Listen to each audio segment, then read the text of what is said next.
அனைவருக்கும் வணக்கம். Welcome to பொன்மாரின் சேனல்.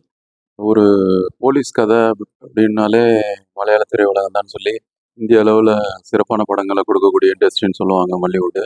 அவங்க இப்போ இந்த ஒரு ஜூன் 13ஆம் தேதி ஒரு தரமான ஒரு படத்தை ரிலீஸ் பண்ணி பாசிட்டிவ் ரிவ்யூஸ்லாம் பெற்று நல்ல ஒரு கலெக்ஷன்ஸ் பெற்றுட்டு வந்த படம் தான் ரோந்து. இந்த படம் கூடிய விரைவில் தமிழ் டப்பிங்கோடைய ஓடிடிலையும் கண்டிப்பாக அவைலபிளாக இருக்கும். ஸோ அந்த படத்தோட ரிவ்யூ தான் பார்க்க போகிறோம். இந்த படம் மலையாள படம் இங்கிலீஷ் சப்டைட்டிலோட தான் பார்த்தேன். இந்த படம் தமிழ் டப்பிங்கோட ஓடிடியில் வரும்போது கண்டிப்பாக வரவேற்பு பெறும். இந்த படத்துக்கு ஏகப்பட்ட எதிர்பார்ப்பு இருந்தது. ஏன்னா ஒரு போலீஸ் ஸ்டோரி பற்றிய கதைகள்னாலே சிறந்த கதை எழுதக்கூடியவரான சாய் கபூர் தான் இந்த படத்துக்கும் கதை எழுதி இயக்கியிருக்காரு. அவர் முன்னாள் போலீஸ் அதிகாரி, போலீஸ் டிபார்ட்மெண்ட்டில் எல்லா விஷயமும் தெரிஞ்ச நுணுக்கங்கள் தெரிஞ்சவர் அவர். அவர் இன்னும் சொல்லப்போனால் அவர் மலையாளத்தில் மிக சிறந்த படங்களை சமீபத்தில் வந்த போலீஸ் பேஸ்டு கதைகளான நாயாட்டு, அப்புறம் ஒரு சிறந்த படமாக இப்போ ஆஃபீஸர் ஆன் டியூட்டி, அதுக்கப்புறம் ஜோசப்னு சொல்லி ஒரு படம். இந்த 3 படங்களோட கதை எழுதின சாய் கபூர். அவர் இயக்குனர் திலீஷ் போத்தனோட அசிஸ்டண்ட் தான். மகேஷ் இந்த பிரதிகாரம் அந்த மாதிரி படங்களில் அவருக்கு அசிஸ்டண்ட்டாக இருந்திருக்காரு. அது இல்லாமல் இளவீலா பூஞ்சிரா அப்படின்னு சொல்லி ஒரு படத்தையும் இயக்கியிருந்தார் சாய் கபூர். அந்த படமும் சிறந்த ஒரு போலீஸ் பேஸ்டு படம் தான், நல்லா வரவேற்பு பெற்றுச்சு. அவரோட 2வது படம் தான் இயக்கத்தில் 2வது படம். ஒரு டைலாக் இந்த ஒரு கதை எழுதியும் இந்த படத்தை இயக்கியிருக்காரு. ஸோ இந்த படத்துக்கு எதிர்பார்ப்பு இருந்தது. அவரோட குருநாதரான திலீஷ் போத்தன் தான் இயக்குனர். அவர் நடிகராகவும் இப்போ பல படங்கள் நடிச்சுட்டு வந்தாலும் சிறந்த நடிகர் அவர் தான் இந்த படத்தில் தேசிய விருது பெறக்கூடிய அளவில் சிறப்பான நடிப்பை வெளிப்படுத்தியிருக்காரு. அவர் கூட ரோஷன் மேத்யூ இந்த படத்தில் நடிச்சிருக்காரு. இப்படி ஏகப்பட்ட நுணுக்கமான விஷயங்கள்லாம் அந்த ரிவ்யூவில் இருக்குது. அதை நான் ஸ்கிப் பண்ணால் பாருங்கன்னு கேட்டுக்கிறேன். இந்த படம் வெரைட்டிக்கு பேச சொல்லிடுறேன். இந்த படம் கண்டிப்பாக ஒரு சிறந்த படம்.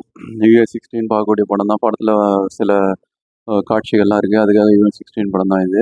இந்த படம் ஓடிடியில் வரும்போது கண்டிப்பாக தமிழ் டப்பிங்கோடே இருக்கும். மிஸ் பண்ணாமல் பாருங்கள். நம்ம சைட்லேருந்து ஹைலி ரெக்கமெண்டட். வாங்க இனி விமர்சனத்துக்குள்ளே போகலாம். படத்தோட கதை என்னென்னா, படத்தோட டைட்டில் படியே ரோந்து, அதாவது போலீஸ் டிபார்ட்மெண்ட்டில் நைட் பேட்ரோல் டியூட்டியில் இருக்கிறவர் தான் படத்தோட கதையின் நாயகனாக இருக்கிற திலீஷ் போத்தன். அவர் கிட்டத்தட்ட 26 வருஷமாக இந்த ஒரு கிட்டத்தட்ட இன்ஸ்பெக்டர் அந்த கேடரில் இருக்கிறாரு. அவர் கூட அசிஸ்டண்ட்டாக ரோஷன் மேத்யூ. அவர் சேர்ந்தே 6 மாதம் தான் இருக்கும் அந்த போலீஸ் டிபார்ட்மெண்ட்டில். அவர் டிரைவர் மாதிரியான ஹெல்ப்பர் கம் டிரைவர் மாதிரி அவர் கூட போகிறப்ப அந்த போலீஸ் பெட்ரோலுக்கு போகிற மாதிரியான தான் கதைக்கலாம். இவங்க ஒரு கிறிஸ்மஸ்க்கு ஒரு 2 நாள் முன்னாடி ஒரு நைட் பெட்ரோல் போகிறாங்க. இதில் குறிப்பிட்ட விஷயம் என்னென்னா, கதை நாயகனான அந்த இன்ஸ்பெக்டர் மாதிரியான கேரக்டரில் வர திலீஷ் போத்தனும் கிறிஸ்டியனு. அவருக்கு பண்டிகை நாளில் டியூட்டி போடுறாங்கன்னு கொஞ்சம் கடுப்பில் தான் போகிறாரு. இந்த நைட் டியூட்டி பார்த்துட்டு 2 நாள் லீவ் எடுத்துடலான்னு சொல்லி ஒய்ஃப் கிட்ட சமாதானப்படுத்திட்டு அவர் டியூட்டிக்கு போகிறாரு. அவங்க ஒய்ஃப் உடம்பு முடியாதவங்க. அவங்க ஒரு சின்ன பிரச்சனைனால அவங்க மெடிக்கேஷன் எடுத்துக்கிட்டு இருக்காங்க. ரோஷன் மேத்யூவும் கொஞ்சம் கஷ்டப்பட்ட குடும்பம். அவங்க குழந்தைக்கும் உடம்பு முடியாமல் ஆஸ்பத்திரியில் சேர்க்குற கண்டிஷனில் இருக்கும்போது தான் டியூட்டிக்கு வர நைட் டியூட்டிக்கு. ஸோ இப்படி 2 பேரும் வீட்டில் இருக்க பர்சனல் விஷயங்கள்லாம் மறந்துட்டு அவங்க சந்திக்கிற அந்த ஒரு நைட்டில் சந்திக்கிற கிறிஸ்மஸ்க்கு முதல் நாள் உள்ள அந்த பரபரப்பான சூழ்நிலையில் நிறைய குற்றங்கள் நடக்கும் அப்படின்னு எதிர்பார்க்கக்கூடிய சூழ்நிலை, பார்ட்டி கிட்டிலாம் நடக்கும்னு சொல்ல சூழ்நிலையில் நைட்டு போகிறாங்க. அப்போ அவங்களுக்கு வர அந்த ஒரு வாக்கி டாக்கியில் வர கால்ஸ்லாம் அட்டன் பண்ணி அந்த ஸ்பாட்டுக்கு போய் அவங்க அதெல்லாம் தீர்த்து வைக்கிறதுக்கு போகிறாங்க. அப்போ அவங்க சந்திக்கிற பிரச்சனைகள் அவங்க லைஃப்பையே புரட்டி போடக்கூடிய அளவில் ஒரு த்ரெட்டாக மாறிடுதுக்கு கிளைமேக்ஸில். அது என்ன ஒரு லைஃப் த்ரெட்டனிங் த்ரெட்டுன்றது தான் படத்தோட பரபரப்பாக முடிகிற பேலன்ஸான மிச்ச கதை. இனி படத்தில் ப்ளஸ் மைனஸ் பார்க்கலாம். இப்போ ஏற்கனவே சொன்ன மாதிரி படத்தில் கதையின் நாயகனாக திலீஷ் போத்தன் தான் பண்ணியிருக்காரு. உண்மையிலே அவர் டிபார்ட்மெண்ட்டில் தான் வேலை பார்த்துட்டு தான் டைரக்டர் ஆனாரோன்னு டவுட் பண்ணுற அளவுக்கு சிறப்பாகவே பண்ணியிருக்காரு ஒரு கேரக்டரை. ஒரு 26 வருஷம் எக்ஸ்பீரியன்ஸ் உள்ள ஒரு இன்ஸ்பெக்டர் ஒரு கேஸை எப்படி ஹேண்டில் பண்ணுவாருன்ற மாதிரியே அந்த படத்தில் அவரோட கேரக்டர் வடிவமைச்சிருப்பாங்க. அது உள்வாங்கி நல்லாவே பண்ணியிருக்காரு. ஏன்னா அந்த படத்தோட டைரக்டர் போலீஸ் டிபார்ட்மெண்ட்டில் வேலை பார்த்தவர் தான். அதனால் கதையை நல்லா சொல்லியிருக்காரு. இவரும் திலீஷ் போத்தனும் இயக்குனர்ன்றதால கதையை உள்வாங்கி சிறப்பான தேசிய விருது பெறக்கூடிய அளவு நடிப்பை நல்லாவே கொடுத்துருக்காரு. அது எப்படின்னா, ஒரு கேஸை விசாரிக்க போவாங்க. வசதியானவங்க வீட்டுக்கு போவாங்க. அப்போ ரோஷன் மேத்யூ டிரைவராக இருப்பார். அவர் அந்த வீட்டில் இருக்க ஒரு பையனை கையை வாங்கி அடிச்சிடுவார்.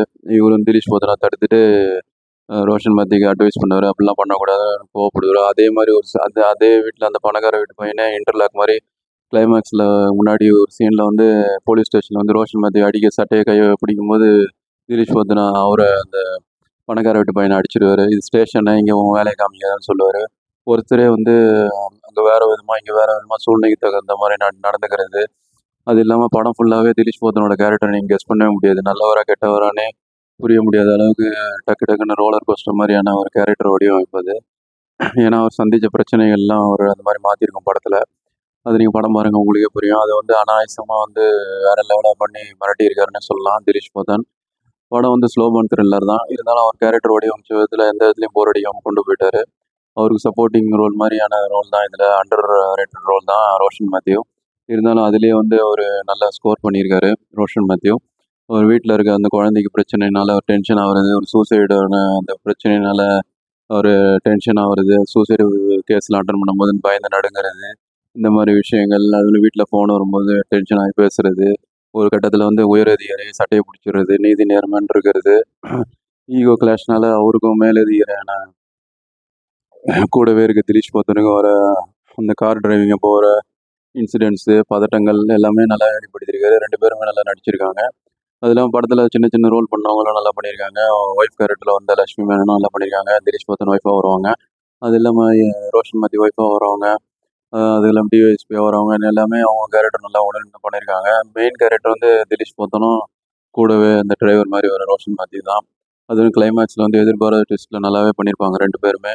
அந்த ஒரு போலீஸ் டிபார்ட்மெண்ட்டில் எப்படி இவங்கள மாட்டி விட்றாங்கன்ற சீனை வந்து வேறு லெவலில் வந்து படத்தில் கொண்டு போயிருப்பார். இயக்குனருக்கு பாராட்டுகளை தெரிவிச்சுக்கலாம். மியூசிக்கும் படத்தில் நல்லா அந்த டென்ஷனை எலிவேட் பண்ணுது. குறிப்பாக சொல்லணும்னா சவுண்ட் டிசைன் நல்லாவே இருக்குது. அந்த வாக்கி டாக்கியோட ஒரு அந்த சவுண்டு வந்து நம்மளும் இவங்களும் ஒரு நைட் ஃபுல்லாக ட்ராவல் ஆன மாதிரியே இருக்கும்.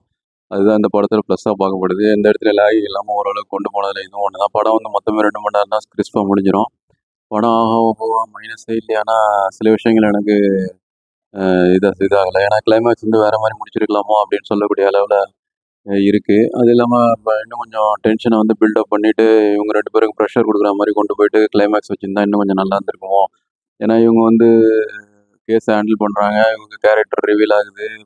சில சென்டிமெண்ட் காட்சிகள் அப்படின்னே போகுது படத்தில். இவங்களுக்கு வந்து ஒரு வில்லன் மாதிரியான கேரக்டர், மிரட்டுற மாதிரியான கேரக்டர், இவங்க வந்து பிரச்சனையை ஃபேஸ் பண்ணுற மாதிரியான திலீஷ் போத்தனும் ரோஷன் மேத்யூவும் அந்த மாதிரியான காட்சிகள்லாம் படத்தில் பெரிய அளவில் வச்சுருந்தா இன்னும் கொஞ்சம் டென்ஷனை பில்டப் பண்ணியிருக்கோம். ஆக மொத்தம் இப்போ கூட ஒரு நல்ல ஒரு தரமான ஒரு கதை தான் இது. ஒரு நம்ம சைட்லேருந்து ஒன் டைம் வாட்சபிள் தான் இது. தியேட்டர்களில் இப்போது இங்கிலீஷ் சப்டைட்டிலோட ஓடிக்கிட்டு இருக்கு. கூடிய விரைவில் ஓடிடிலையும் கண்டிப்பாக ரிலீஸ் ஆகும் தமிழ் டப்பிங்கோட. கண்டிப்பாக அந்த படம் ஒன் டைம் வாட்சபிள் தான். நம்ம சைட்லேருந்து மஸ்ட் வாட்ச்னு கூட சொல்லலாம். ஏன்னா மலையாள படங்கள் அந்த ஒரு crime investigation, police based stories இப்போ விரும்புகிறவங்க இந்த படத்தை கண்டிப்பாக பார்க்கலாம். ஜென்ரல் ஆடியன்ஸை பொறுத்த வரைக்கும் இந்த படம் கொஞ்சம் ஸ்லோ பர்ன் த்ரில்லர் தான். மலையாள படங்களுக்கே உண்டான அந்த ஸ்லோனஸ் இருக்கும் இதில். எப்படி வந்து இளவிலா பூஞ்சிரான்னு சொல்லி ஒரு படம் ஸ்லோ பர்ன் த்ரில்லர், அந்த மாதிரி இந்த படத்தில் வந்து கிட்டத்தட்ட 1.5 மணி நேரம் கொஞ்சம் ஸ்லோவாக தான் போகும். கடைசி 20 நிமிஷம் பரபரப்பாக பற்றிக்கிட்டு போகும். ஸோ அதை வச்சு பாருங்கள். ஆனால் போர் அடிக்காது. கொஞ்சம் ஸ்லோவாக போகும். மற்றபடி படத்தோடய ஒன்றி பார்க்குற அளவுக்கு தான் இருக்கும்.